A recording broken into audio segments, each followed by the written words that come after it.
What's up? How we doing today? Good to see y'all again. Y'all already know I'm back. Gotta bring the truth and nothing but the truth to y'all. Now, today, I got something that I want to get off my chest. When a man is convicted of a crime, 99.9 they have to have the proper evidence to convict this person of a crime. Now, this doesn't happen all the time, okay? They find people guilty with bullshit as evidence. They find people guilty with, oh, he said that he did it. And, they find people guilty for small little stuff. They really don't have the evidence to find people guilty, but they still find people guilty in a court of law. They still lock people up. The penitentiary is full of people right now as we speak that are innocent. And the DA, the court system, they don't give a damn. To them, it's just another person that's locked up. 9 times out of 10 is minorities. Black, Hispanic. That's what the penitentiary is full. Trust me, I know. I was down there for 12 years.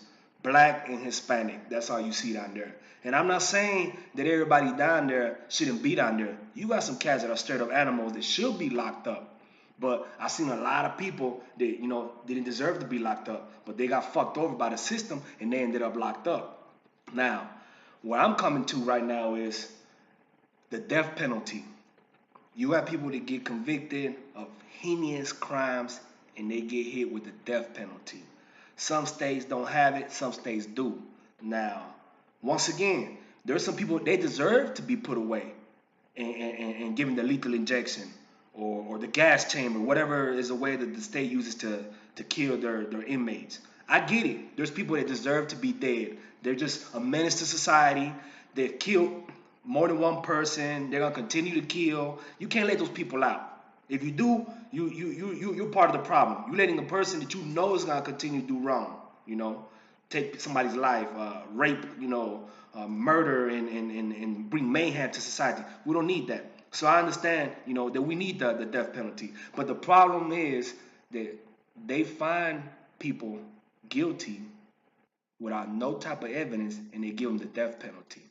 Now, that right there, that's a tricky, serious problem. And reason being is if you don't have the proper evidence to give somebody the death penalty, you should refrain from it. It's one thing locking somebody up for something they didn't do. This happens every day.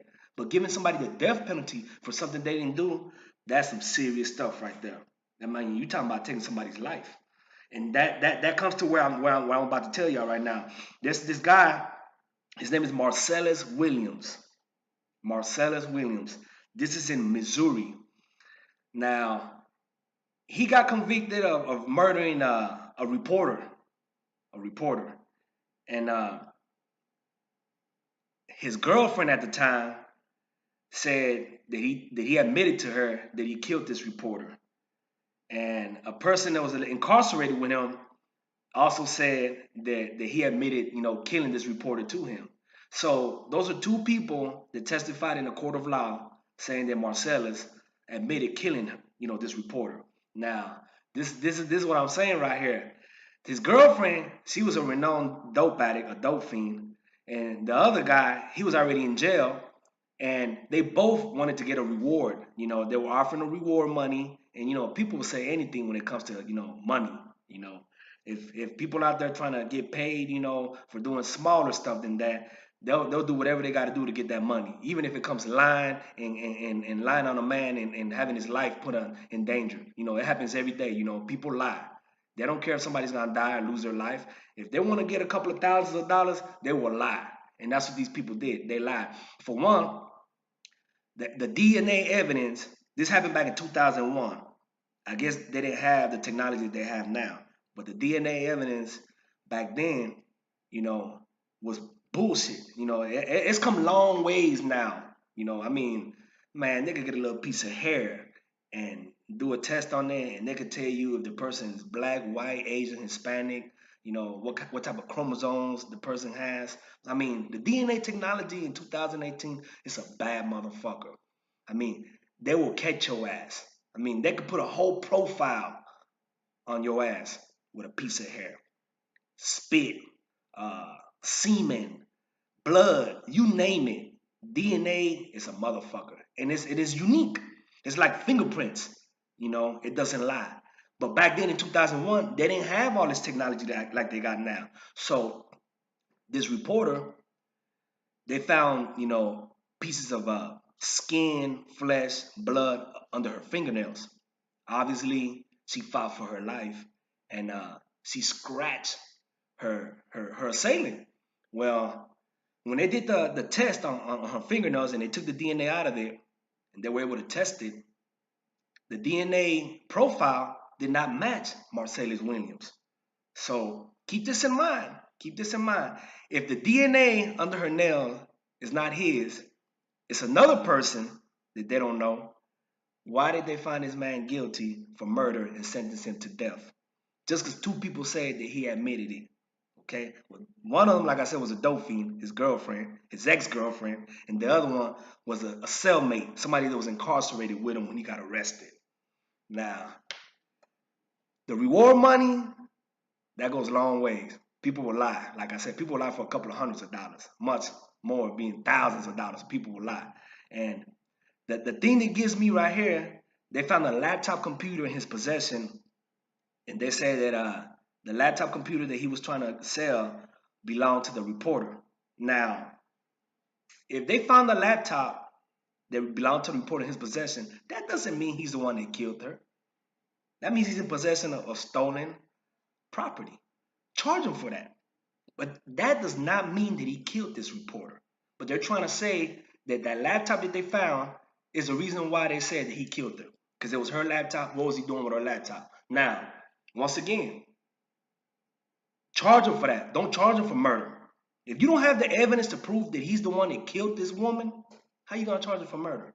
Just by the say-so of two people that are questionable characters, and by having a stolen laptop that belonged to the reporter. That's the reason why they found this man guilty. Now, let's fast forward to Tuesday. That's when they're supposed to execute him. Okay? They got a team of lawyers that are, doing background checks, they're doing interviews. Come to find out that they were able to take it to the courts and get a stay where they're not going to execute him. As of now, they haven't overturned his conviction. They just put his conviction date to the side and said, okay, we got to review this. We got to, do more investigating to make sure that he is the person that killed this woman. In other words, now these lawyers have presented doubt to say, okay, you can't prove that he's the one that killed her, so you shouldn't kill an innocent man. But my point is that the state of Missouri were willing to execute this man, then pay that money that he was going to get for wrongly being convicted. Because we've seen it already a bunch of times. They lock motherfuckers up. They do 18, 20 years, 30 years. Come to find out that they were wrongly convicted, DNA or whatever. Somebody recants their confessions or whatever and say, nah, I lied, it wasn't them. We've seen it happen a million ways. They get out, they hit the state with a million motherfucking lawsuits. The state has to end up paying the money. And they don't want that. So they rather kill an innocent man than pay that money. That's what it comes down to right there. They do not want to pay that money. So they rather kill an innocent black man than pay that money. That's what it all comes down to. But like I said, kudos to the governor. They put pressure on him, and he said, you know what? We're gonna put the execution to the side until we have further evidence. Either he did it or he didn't do it. But all the evidence that they got right now, it doesn't point to him being a murderer. It's a bunch of circumstantial stuff. Like I said, DNA do not lie. You cannot go around the DNA. They found a footprint at the scene. The footprint is smaller than his shoe size. The bottom of the sole of the shoes that they found, around the area, it's not a shoe that he owned or anything like that. They didn't find that shoe in his possession. Like I said, the shoe size is smaller. So these are things that tell you, hey, it was somebody else. It wasn't this guy, And once again, the skin that was up under her fingernails. When somebody fighting for their life, especially a woman, they scratch, they claw, they fight. They're fighting for their life. Well, she obviously scratched her assailant, dug into him, his neck, whatever, face, whatever. And when they took that skin and blood from up under her fingernails, it was not his DNA. It was another person. The way this DNA works, if you're not in the system, when they put you in Kodak, which is the national system, if you've never been incarcerated, you've never been fingerprinted or DNA swabbed or whatever, and they put it in a computer, it comes up zero, no matches. Now, if you have a conviction, if you've been tested, your DNA is in the system. As soon as they put that shit in the system, boom, it's gonna show a match. That's how they get people, for shit that they did, 20 years ago. They've been in the system already. All of a sudden, they have your DNA in the computer, and you do some dumbass shit, and boom, it comes up right away. Oh, you the one that killed this person 20 years ago. It happens every day. So whoever this person is that killed this reporter, they're not in the system. They never been incarcerated. They never been arrested for anything.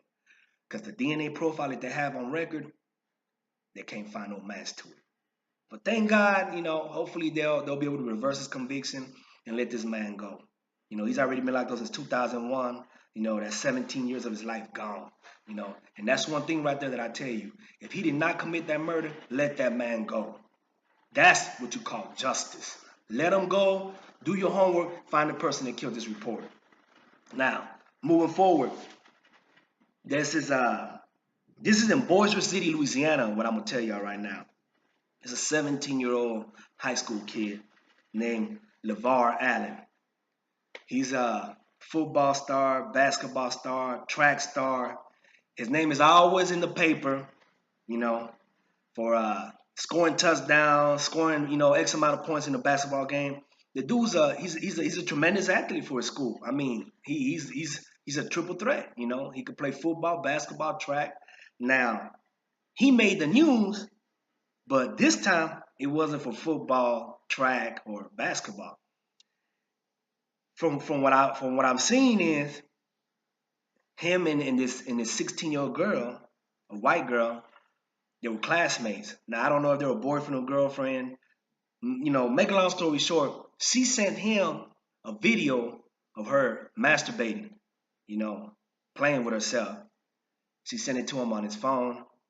He sent her a video, obviously, of him playing with himself, exposing himself or whatever. So her mom, her parents, they go on her phone and they find this video of him, exposing himself to the girl. Now, keep in mind, she sent him a video first of her playing with herself. They call the police. They say, oh, we just found this video of this black guy, exposing himself to my daughter. Woo. They were mad because they realized that their daughter was not the little angel that they thought they were. And second of all, it was a black man, a black guy, a young black guy. Okay? Now, this is the part right here that I'm telling you is messed up. They arrest him. They arrest this kid, LeVar Allen, and they charge him with child pornography. Child pornography. What kind of shit is that? She's 16 years old. He's 17. They're classmates. She sent him a video of her playing with herself. And he sent her a video of him playing with his dick or whatever the case was. And they hit his ass with a child pornography. They arrested him. His family now has paid over $4,000 in lawyer fees. This is still ongoing in the courts. But the thing is that gets me upset, an injustice, this kid will be labeled as a pedophile for the rest of his life. Because that child pornography shit, that ain't no joke. And when you say child pornography, the first thing that people think, he has images of little kids on his computer or on his phone of little naked kids or little kids being sexually abused. That's some fucked up ass shit. Think about it. A child pornography case on a 17-year-old high school kid. Now, for the rest of his life, that's going to be something that he's got to deal with. He's got to register as a sex offender. He'll be registered as a sex offender, like he's a child molester, because that child pornography charge. That shit ain't no joke. And at the end of the day, that law needs to be changed, because it doesn't apply to these child molesters when they really are out there molesting little kids. I see these child molesters get probation, man. I've seen it before. When they go in there and they know that these motherfuckers are molesting little kids and they get probation. A slap in the hand. A slap in the hand. But then you got the 17-year-old black kid They hit his ass with a child pornography case. Like I said, that jacket, that stigma will be carried on his name for the rest of his life. You can't go around that. He will have to register as a sex offender. So when people see him, he might have a little sign on his front lawn saying that he's a sex offender. You have some states that they make you do that. I don't know if Louisiana is one of those. I don't know. But either way it go, he'll have to carry that stigma, that title of a child predator, for the rest of his life. He's a convicted child, predator. Under that child pornography, it falls in that category. Now, to me, like I said, that's messed up. That is messed up. And the sheriff, they could have done a million things not to charge this boy with a child pornography case. They knew the circumstances. They knew this girl sent him first a video of her playing with herself. They knew this. But, once again, she's white, he's black. They're in the South, Bossier City, Louisiana. That's deep South. So you already know how this shit goes. They're not trying to hear all that, you know. Especially if her parents are making a big deal about this. Hey, at the end of the day, to me, once again, me having a 19-year-old son, and I tell him all the time, hey, be careful, be careful, be careful what you do, how you do it, because these things happen. And when they happen, if you're not ready for it, if you don't know how to deal with it, it'll mess up your life for the rest of your life. And once again, I hate it for this kid, LeVar Allen, because shit like this, believe me, it's going to fuck up his life. So I'm just telling y'all this, and I'm going to tell y'all again. Pay attention to what your kids are doing. Because when shit like this happen, it's too late for you to correct it. So the thing is, correct it and don't let it happen. Let them know what can happen. Let them know, especially when they're dealing with somebody outside of their race. Y'all know what I'm saying? It's not a game out here, man. What my boy Pac said, it's a lot of G's doing time, huh? Yeah, because somebody told a lie, It happens every day. Now, at the end of the day, I wish him the best. I hope, he learns from this mistake. Hopefully they protest this and they change the law down there in Bossier City, Louisiana. Because at the end of the day, that's a messed up way to fuck with this kid's life. I mean, at the end of the day, child, pornography. I mean, come on, man. He's 17 years old. She's 16. They're classmates. Just imagine if they would have found him, in the bed with her or something like that. Shit, they probably would have got his ass for rape. So once again, it's part of educating our children, letting them know what can happen if you decide you want to get out there and mess with these white girls. I'm not saying it's wrong. All I'm saying is she might like, she might like the black boy, the Hispanic boy, the Asian boy, but her parents might not like the Hispanic, the black, or the Asian boy. Her parents might not, they might not, they ain't trying to hear that shit. So when they find out that their daughter is, sending videos of her with her legs wide open and all that, it's reality check. She ain't that little angel. She ain't daddy's little angel, So, they're going to make a statement. They're going to try to make an example out of this kid. And it's fucked up. It is fucked up. And when I said that the sheriff could have done a million things not to fuck this kid's life up, he could have made him, smash his phone, erase the footage, give him community service or whatever, but not charge him with a child pornography case. Like I said, that title will ride on his name for the rest of his life. Now that's fucked up. So once again, man, I'm not sitting here trying to tell y'all, don't mess with no white girls or whatever. Don't tell your kids not to hook up with white girls. At the end of the day, like I said, man, if it's attraction, it's attraction. I could care less what the color is. All I'm saying is let your kids know the dangers, the things that could happen. That's all I'm saying, man. I love y'all. God bless y'all. And I'll talk to y'all later, man.